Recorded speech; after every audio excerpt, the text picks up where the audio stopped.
Sa panahong ito, nais ko pong makiisa sa libu-libong mga taong nananalangin at nagbibigay ng lakas ng loob sa sambayan ng Pilipino.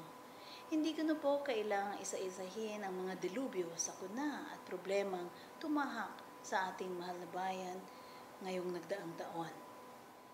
Karamihan po sa ating mga problema, kailangan pa rin po nating harapin. At ang mga sakuna naman po at mga delubyo, bagamat dinadasal po natin hindi naman po sana mangyari, maaari pa rin po nating maranasan. At ang ating pagbangon ay sa gitna ng pagkawasak ng buong munisipyo at mga syudad. At sa gitna ng kalulungkot na pangitain sa ating bayan na mayroon pa rin po na tent cities. Kami po sa hanay ng mga hudikatura, marami rin po kaming mga gusaling hindi na magamit pagkat napinsala po sila sa mga bagyo, lindol o storm surge. At kasing hirap palitan mga court records na lumubog sa baha at hindi na mabasa. Kinalulungkot rin po namin nalagasan rin po kami ng isang kawani sa Tacloban. Bagamat malalim ang buntong hininga ng ating kalungkutan sa pagkawala ng mga mahal sa buhay at sa pagkawasak ng mga bahay, gusali, mga litrato, dokumento at ng iba pang mga memento.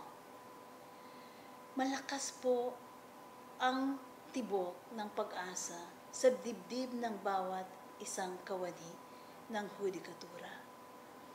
At ang hula ko po ay ganito rin pong kasidhi ang kasabikan ng buong sambayanan na makakita ng pag-asa, ng pagbangon, ng buong ngiti at ng sama-samang pagyakap sa pagdating ng bukang liwayway at sa pag-angat ng haring araw sa ating bayan.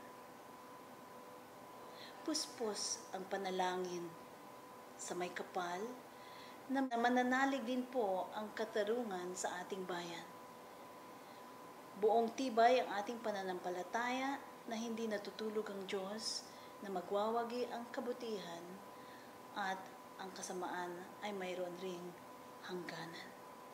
Kaya't pinag-iibayo po ng bawat mahistrado at kawani ng hudikatura ang paninilbihan sa bayan sa larangan ng pagbibigay ng hustisya.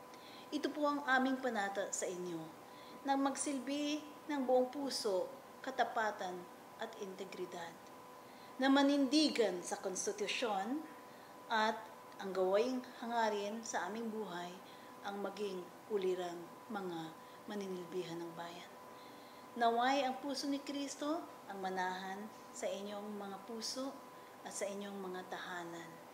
Naway ang 2014 ay maging isang matagumpay na taon para sa buong sambayan ng Pilipino. Maligayang Pasko po at manikong bagong taon sa inyo at sampu na inyong mga mahal sa buhay.